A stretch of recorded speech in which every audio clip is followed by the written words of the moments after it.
മറ്റൊരു കാര്യമാണ് സാറേ, പത്രമാധ്യമങ്ങൾ മൂടി വെച്ച അതല്ലെങ്കിൽ വാർത്താ പ്രാധാന്യം കൊടുത്താത്ത ഒന്ന് തന്നെയാണ് പ്രിയങ്ക ഗാന്ധി അതല്ലെങ്കിൽ പ്രിയങ്ക ഗണ്ഡിയുടെ വദ്രയുടെ ആ ഒരു മത്സരവും. ആദ്യത്തെ കന്നി മത്സരം എന്ന് പറയുന്നു. അതിലവർ നേടിയ വോട്ടും അതിനു മുൻപ് അവരുടെ സഹോദരൻ നേടിയ വോട്ട്, അതിലുള്ള ആ വ്യത്യാസം ആരോടും പറയുന്നത് ഞാൻ കേട്ടിട്ടില്ല. അതുപോലെ ചേലക്കരയിൽ തന്നെ BJP-യുടെ വോട്ട് വിഹിതം കൂടിയതായിട്ടുള്ള വാർത്തകൾ.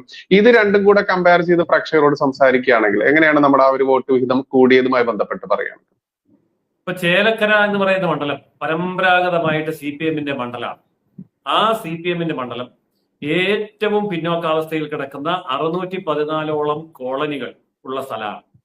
ഇന്ന് വരെ BJP-യുടെ ഒരു പ്രവർത്തനവും ഒരു കോളനിയിലേക്കും കാര്യമായി എത്തിയിട്ടില്ല.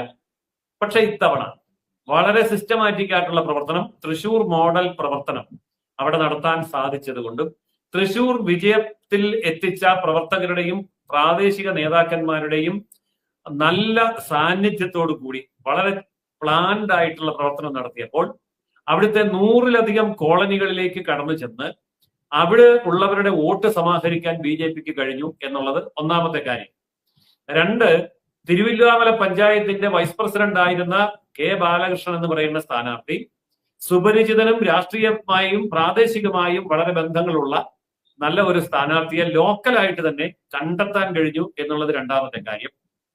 3, അവിടുത്തെ വോട്ടർമാരിൽ 12% വരുന്ന ക്രൈസ്തവ വോട്ടുകളിൽ BJP-ക്ക് അനുകൂലമായിട്ടുള്ള ഈ മുനമ്പം വിഷയം, വഖഫ് വിഷയത്തിൽ ഉണ്ടായിട്ടുള്ള മനംമാറ്റം അവിടുത്തെ മിക്കവാറും എല്ലാ സഭകളും ഒരേപോലെ ഗൗരവമായിട്ട് എടുക്കുകയും BJP-ക്ക് വോട്ട് ചെയ്യാൻ തയ്യാറാവുകയും ചെയ്തു എന്നുള്ളത് ഒരു കാര്യം. അപ്പോൾ അടിസ്ഥാനപരമായിട്ടുള്ള വർക്കും ക്രിസ്ത്യൻ സമൂഹത്തിന്റെ പിന്തുണയും പിന്നെ ചിട്ടപ്പെടുത്തിയ പ്രവർത്തനവും, അതായത് ഒരു ഇലക്ഷൻ സ്ട്രാറ്റജി എങ്ങനെയൊക്കെ ചെയ്ത് വിജയിപ്പിക്കണം എന്നറിയാവുന്ന തൃശൂർ ജില്ലാ കമ്മിറ്റിയുടെ നേതൃത്വത്തിൽ നടന്ന പ്രവർത്തനമാണ് ചേലക്കരയില് 10,000-ഓളം വോട്ടുകൾ വർദ്ധിപ്പിക്കാൻ BJP-ക്ക് സാധിച്ചത്. ശരിക്കും പറഞ്ഞാൽ ആ പ്രവർത്തനത്തിന്റെ പൂർണ്ണമായ ഒരു കാര്യം ഒരാഴ്ച കൂടി ചെയ്യാൻ സാധിച്ചിരുന്നുവെങ്കിൽ, അതായത് പാലക്കാട് കിട്ടിയപ്പോൾ ഒരാഴ്ച കൂടി സമയം കിട്ടിയിരുന്നെങ്കിൽ അവിടെ 40,000-ലധികം വോട്ട്, ഇപ്പൊ 33,000 വോട്ടാണ് കിട്ടിയത്, 41,000 വോട്ട് വരെ പിടിക്കാൻ ചേലക്കരയിൽ സാധിക്കുമായിരുന്നു. ഏതായാലും ഒരു കാര്യം ബോധ്യമായി, ചേലക്കര മണ്ഡലം ഭാവിയിൽ BJP-ക്ക് ജയിക്കാൻ കഴിയുന്ന മണ്ഡലമാണ്. ഞാൻ അവിടെ ദിവസങ്ങളോളം താമസിച്ച് പ്രവർത്തിച്ച ഒരു അനുഭവത്തിന്റെ അടിസ്ഥാനത്തിൽ എനിക്ക് പറയാൻ പറ്റും, കോൺഗ്രസ് പാർട്ടിയിലെ CPI-യിലെ CPM-ലെ ഒക്കെ പ്രാദേശിക നേതാക്കളും വളരെയേറെ പഴക്കം ചെന്ന പ്രവർത്തകരുമായി നേരിട്ട് വീടുകളിൽ പോയി സംസാരിക്കാൻ എനിക്ക് അവസരം കിട്ടി.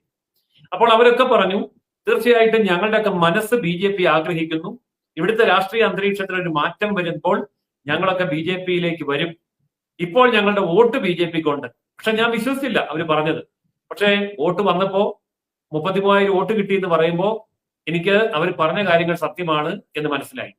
അതുകൊണ്ട് ചേലക്കരയിലെ ആ ഒരു സ്ട്രാറ്റജി നല്ല ഒരു വിജയമാണ് BJP-ക്ക് കൊടുക്കുക. അത് ഭാവിയിൽ ചേലക്കര BJP-യുടെ മണ്ഡലമാകും എന്ന കാര്യത്തിൽ സംശയം. ഇനി വയനാട്ടിലേക്ക് വരികയാണെങ്കിൽ, വയനാട്ടില് യഥാർത്ഥത്തിൽ സംഭവിച്ചത് എന്താണ് എന്ന് നമുക്കറിയാം. വയനാടിനെ സംബന്ധിച്ചിടത്തോളം പല ഫാക്ടറികളുണ്ട്. ഒന്ന്, ആകെ വോട്ടിന്റെ 65%-ഓളം മുസ്ലിം വോട്ടുള്ള ഒരു പാർലമെന്റ് മണ്ഡലം. അപ്പോൾ അവിടെ എത്രമാത്രം വലിയ മുൻതൂക്കമാണ് കിട്ടുന്നത്. പ്രതിപക്ഷ സ്ഥാനാർത്ഥി 1 എന്നെണ്ണുമ്പോൾ ഇവിടെ ശരിക്കും 65% കഴിഞ്ഞിട്ട് 1 എന്ന് എണ്ണിയാൽ മതി. അപ്പൊ ഒരു 3 ലക്ഷം വോട്ട് കോൺഗ്രസ് എണ്ണുമ്പോൾ അവിടെ അവർക്ക് 3,01,000 എന്ന് എണ്ണുമ്പോഴാണ് മറുവശത്തുള്ളവർ 1 എന്ന് എണ്ണേണ്ടത്. അത്രയും വലിയ വോട്ട് ബാങ്ക് അവിടെ സ്വന്തമായിട്ടുണ്ട് ഈ വയനാടിനെ സംബന്ധിച്ചിടത്തോളം. പിന്നെ വയനാടിനെ സംബന്ധിച്ച് മറ്റൊരു പ്രധാനപ്പെട്ട കാര്യം, അവിടുത്തെ ഭൂപ്രകൃതിയും അവിടുത്തെ രാഷ്ട്രീയ പ്രവർത്തനവും ട്രേഡ് യൂണിയനുകളുമായി ബന്ധപ്പെട്ട കാര്യങ്ങളും വെച്ച് നോക്കുമ്പോൾ ഇടതുപക്ഷത്തിന് ഉണ്ടാക്കാവുന്ന സ്വാധീനം ശരിക്കും അവർക്ക് അവിടെ ഉണ്ടായിട്ടില്ല. അവിടെ 2ാം സ്ഥാനത്ത് വരാവുന്ന BJP-യെ തടയാൻ വേണ്ടി ഇടതുപക്ഷം മുഴുവൻ വോട്ടും സമാഹരിക്കാതെ ഈ പ്രിയങ്ക ഗാന്ധിക്ക് കൊടുത്തിട്ടുണ്ട് എന്നുള്ളത് വ്യക്തമാണ്. അതിന്റെ കാരണം എന്താണ്? രാജസ്ഥാനിൽ കോൺഗ്രസിന്റെ സീറ്റ് CPM-ന് കൊടുക്കണം, മഹാരാഷ്ട്രയിൽ കോൺഗ്രസിന്റെ സീറ്റ് CPM-ന് കൊടുക്കണം, അങ്ങനെ ഉത്തരേന്ത്യയിലെ തമിഴ്നാട് മുതൽ കാശ്മീർ വരെ കോൺഗ്രസിന്റെ സീറ്റ് CPM-ന് കൊടുക്കുന്നതിന് ബദലായി CPM ഇവിടെ കോൺഗ്രസിനെ സഹായിക്കാം, അതുകൊണ്ടാണ് CPIക്ക് ആ സീറ്റ് കൊടുത്ത് അവരുടെ ഗതി എന്തെങ്കിലും ആവട്ടെ എന്ന് വെച്ച് അവരെ ഉപേക്ഷിച്ച് CPMന്റെ വോട്ടുകൾ കോൺഗ്രസിലേക്ക് കൊടുക്കുന്നതിന്റെ രഹസ്യം ഇതാണ്. ഇത് വടക്കേ ഇന്ത്യയിൽ സീറ്റുകൾ കിട്ടാൻ വേണ്ടിയിട്ടുള്ള ഒരു ധാരണയാണ്. കാരണം പ്രിയങ്കയാണ് മത്സരിക്കുന്നത്. ഈ പ്രിയങ്കയുടെയും രാഹുലിന്റെയും ദയാദാക്ഷിണ്യം കൊണ്ടാണ് കാശ്മീരിലും രാജസ്ഥാനിലും മഹാരാഷ്ട്രയിലും മധ്യപ്രദേശിലും ബീഹാറിലും UPയിലും എല്ലാം, ഈവൻ തമിഴ്നാട് പോലും ഈ CPM മത്സരിക്കേണ്ടത്. അപ്പോൾ ആ ഒരു സ്ട്രാറ്റജിയുടെ അടിസ്ഥാനത്തിൽ ശരിക്കും അവിടെ ഒരു കീഴടങ്ങൽ ആണ് CPM ചെയ്തത്, അല്ലെങ്കിൽ ഇടതുപക്ഷ മുന്നണി ചെയ്തത്. അതിന് നേർച്ചക്കോഴിയായിട്ട് സത്യൻ മൊകേരിയെ വെച്ചുകൊടുത്തു എന്ന് മാത്രമേ ഉള്ളൂ. ഇതാണ് അവിടെ നടന്ന സംഭവം. അതുപോലെ നമുക്കറിയാം സർ, ഇപ്പോ മഹാരാഷ്ട്രയിലും ജാർഖണ്ഡിലും നടന്നിട്ടുള്ള നിയമസഭാ തിരഞ്ഞെടുപ്പ് മാത്രമല്ല, ഉപതെരഞ്ഞെടുപ്പ് നടന്ന UP അടക്കമുള്ള ഒരുപാട് സ്ഥലങ്ങൾ വേറെയുണ്ട്. അത്തരത്തിലുള്ള അതും കൂടെ കണക്ട് ചെയ്ത് കഴിഞ്ഞ് വിശകലനം നടത്തി കഴിഞ്ഞാൽ ഏകദേശം കംപ്ലീറ്റ് ആവുമെന്ന് തോന്നുന്നു.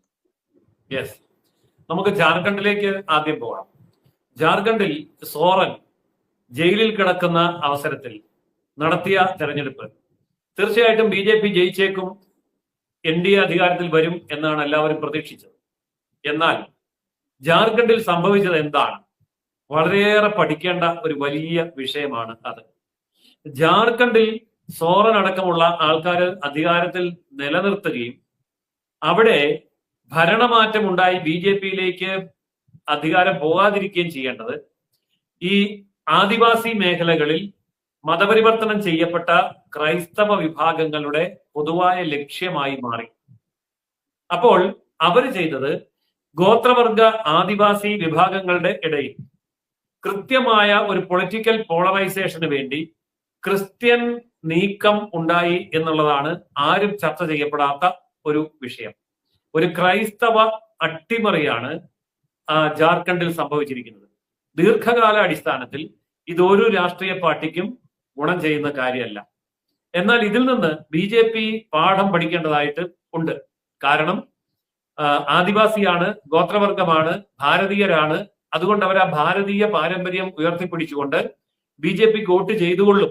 ഇന്ത്യയിലെ മറ്റ് പല സംസ്ഥാനങ്ങളിലും ആദിവാസി ജനസമൂഹം, പട്ടികജാതി പട്ടികവർഗ ജനസമൂഹം, ദളിത് ജനസമൂഹം, OBC ജനസമൂഹം BJP വോട്ട് ചെയ്തതുപോലെ ജാർഖണ്ഡിലും ചെയ്യാതെ പോകാനുള്ള കാരണം ജാർഖണ്ഡിലെ ആദിവാസി, ദളിത്, പിന്നോക്ക, പട്ടികജാതി പട്ടികവർഗ വിഭാഗങ്ങളുടെ ഇടയിൽ ഉള്ള വമ്പൻ ക്രിസ്ത്യൻ സ്വാധീനം തന്നെയാണ്. അപ്പോൾ അവിടെ മതമാണ് ഏറ്റുമുട്ടിയത്. സോറനെ വിജയിപ്പിച്ചത് സോറന്റെ പാർട്ടിയല്ല, രാഷ്ട്രീയമല്ല, കോൺഗ്രസ് അല്ല, ജനതാദൾ അല്ല, SP അല്ല, ഒന്നുമല്ല. ക്രൈസ്തവ മുന്നേറ്റമാണ് അവിടെ ഉണ്ടായത്. രാഷ്ട്രീയത്തെ പരാജയപ്പെടുത്തിയ മതമുന്നേറ്റം.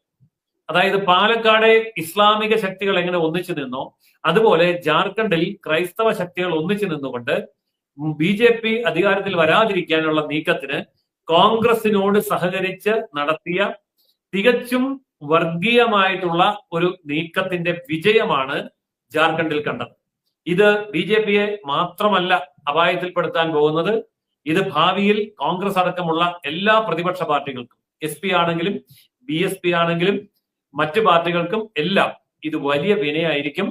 രാഷ്ട്രീയം എന്നുള്ളത് മതത്തിന്റെ കയ്യിലെ കളിപ്പാവയായി മാറുകയും മതന്യൂനപക്ഷ സംഘടിത വോട്ട് ബാങ്കിന് ഒരു സംസ്ഥാനത്ത് അവരുടെ കളിപ്പാവയായി നിൽക്കുന്ന ഒരു ഭരണകൂടവും മുഖ്യമന്ത്രിയും ആവശ്യമായി വരികയും ചെയ്തപ്പോൾ അവരത് ചെയ്തു എന്നുള്ളതാണ് ജാർഖണ്ഡിൽ നമുക്ക് കാണാൻ കഴിയുന്ന പച്ചയായ യാഥാർത്ഥ്യം. ഇത് ചർച്ച ചെയ്യപ്പെടാനിരിക്കുന്ന വിഷയമാണ്. ഇത് പിന്നീട് മനസ്സിലാവും.